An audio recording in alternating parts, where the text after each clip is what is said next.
P T N news کے ناظرین السلام علیکم۔ ناظرین، آئیے بات کرتے ہیں پاک بھارت مفاہمت کے ایجنڈے سے یو اے ای کیا حاصل کرے گا اور امریکہ کی بات نہ ماننے والا انڈیا یو اے ای کی بات کیوں کر مانے گا۔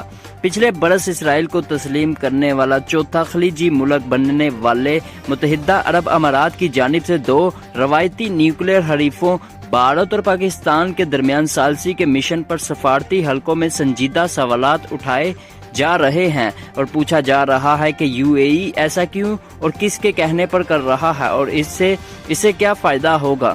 یاد رہے کہ ماضی قریب میں مودی حکومت کی جانب سے مقبوضہ کشمیر کی خود مختار حیثیت ختم کرنے کے بعد متحدہ عرب امارات بھی سعودی عرب کی طرح کشمیر کے مسئلے کو انڈیا کا اندرونی مسئلہ کہتا رہا ہے، لیکن اب اچانک اس نے دو روایتی حریف انڈیا اور پاکستان کے مابین ثالثی کا کردار ادا کرنا شروع کر دیا ہے۔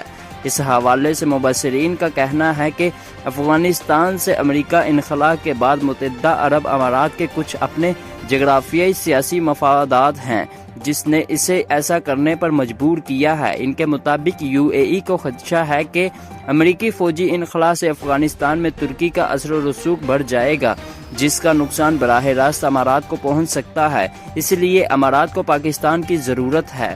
یاد رہے کہ اس خلیجی ریاست کی جانب سے امن کی کوششیں ایسے وقت میں کی گئی جب پاک فوج کے سربراہ جنرل قمر جاوید باجوہ نے بھی انڈیا کے ساتھ پرامن طریقے سے ماضی کے تنازعات کو دفن کر کے مسئلہ کشمیر کو حل کرنے کی بات کی۔ چنانچہ دونوں ملکوں کے مابین اچانک برف پگھلنا شروع ہو گئی ہے۔ اس کا پہلا اشارہ رواں برس 25 فروری کو اس وقت سامنے آیا جب دونوں ممالک کے فوجی حکام کے مابین ایک غیر معمولی ملاقات میں کشمیر میں لائن آف کنٹرول پر سن 2003 میں فائر بندی کے معاہدے کی پاسداری کرنے کا فیصلہ کیا گیا۔ پھر مارچ کے وسط میں اس خیال کو مزید تقویت ملی جب پاک فوج کے سربراہ جنرل قمر جاوید باجوہ نے پرامن طریقے سے ماضی کے تنازعات کو دفن کر کے مسئلہ کشمیر کو حل کرنے کی بات کی گئی۔ اس کے فوراً بعد پاکستان نے انڈیا پر سے کپاس اور چینی کی درآمد پر لگی پابندی ختم کرنے کا اعلان کیا، تاہم اس اعلان کو بعد میں واپس لے لیا گیا۔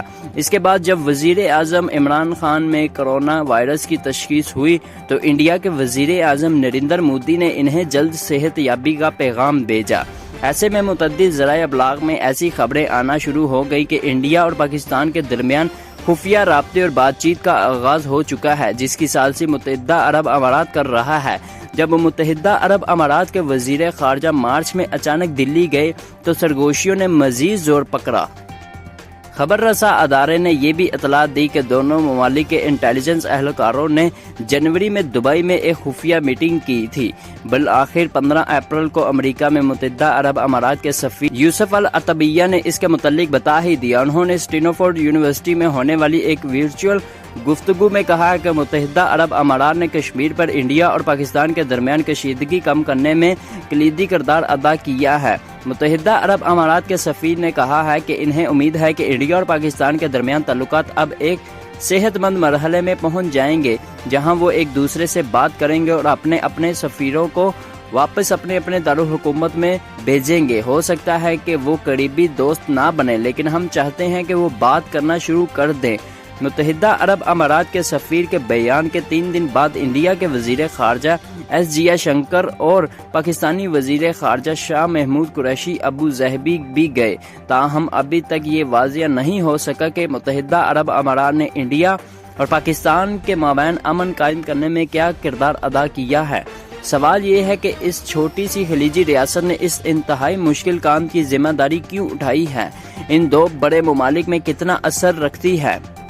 قدیم یونان میں سپارٹا نامی شہر اپنی فوجی صلاحیت کے سبب ایک خاص شہرت رکھتا تھا۔ امریکہ کے سابقہ وزیر دفاع جم میٹنس نے متحدہ عرب امارات کی فوجی عزائم کو دیکھتے ہوئے اسے لٹل سپارٹا کا نام دیا ہے۔ یہ چھوٹا سا خلیجی ملک یمن سے لے کر افغانستان، لیبیا اور مشرق افریقہ میں ہونے والی فوجی کارروائیوں میں ملوث رہا ہے، لیکن گزشتہ کچھ برسوں سے یہ ملک امن کے لیے ثالثی کرنے والی ریاست کی شبیہ بننے کی کوشش کر رہا ہے۔ اس کے پیچھے اصل طاقت ابو ظہبی کے طاقتور شہزادے محمد بن زید کی ہے۔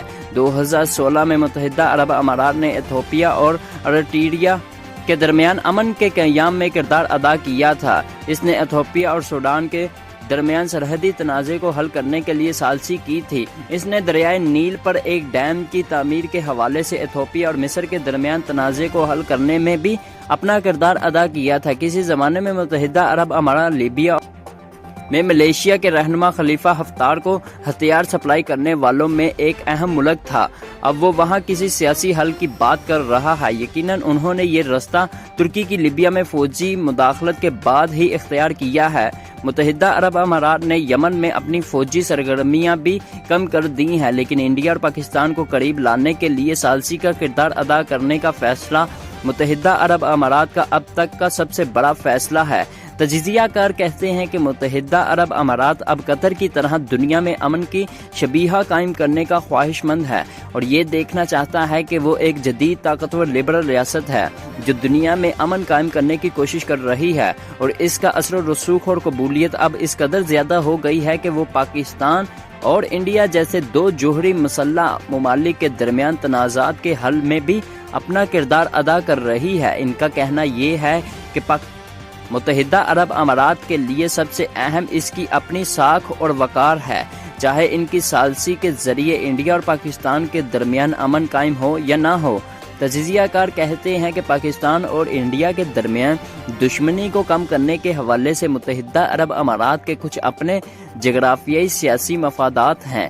اسے تشویش ہے کہ افغانستان سے امریکی فوجیوں کے انخلاء کے بعد وہاں ترکی کے اثر و رسوخ میں اضافہ ہو سکتا ہے، اس لیے پاکستان کو ان کی ضرورت ہے، اور ہو سکتا ہے کہ متحدہ عرب امارات سوچ رہا ہے کہ اگر وہ کشمیر کے مسئلے پر پاکستان کے ساتھ تعاون کرتا ہے تو یہ اعتماد حاصل کرنا آسان ہوگا۔ دوسری جانب دلی کے جواہر لال یونیورسٹی میں بین الاقوامی تعلقات کے پروفیسر سنجے بروداج کے مطابق انہیں بھی ابتدائی طور پر متحدہ عرب امارات کی ثالثی کے بارے میں جان کر حیرت ہوئی تھی، کیونکہ انڈیا کے کبھی کشمیر یا پاکستان کے ساتھ مذاکرات میں کسی تیسرے فریق کی ثالثی کی پیشکش قبول ہی نہیں کی۔ پلوامہ بحران کے بعد انڈیا نے اس وقت کے امریکی صدر ڈونلڈ ٹرمپ کی ثالثی کی پیشکش کو بھی مسترد کر دیا تھا، لہٰذا اب انڈیا متحدہ عرب امارات کی ثالثی پر کیوں راضی ہوا ہے؟ یہ ایک بڑا سوال ہے۔ ڈاکٹر بروداج کہتے ہیں کہ افغانستان سمیت متعدد نئے جیو پولیٹیکل حقائق انڈیا کے لچکدار رویے کی وجہ ہو سکتے ہیں۔ امریکی فوجیوں کے افغانستان سے چلے جانے کے بعد وہاں پاکستان کا اثر و رسوخ بڑھ جائے گا، لیکن انڈیا بھی وسطی ایشیا میں اپنی مارکیٹ کے لیے افغانستان میں اپنی پوزیشن برقرار رکھنے کے لیے پرعزم ہے۔ اس لیے مغربی ممالک سوچتے ہیں کہ افغانستان کے استحکام کے لیے انڈیا اور پاکستان کے درمیان تفہیم ضروری ہے۔ دوستو ہمارے چینل کو سبسکرائب کر دیں تاکہ ہماری آنے والی ویڈیوز بر وقت آپ تک پہنچتی رہیں۔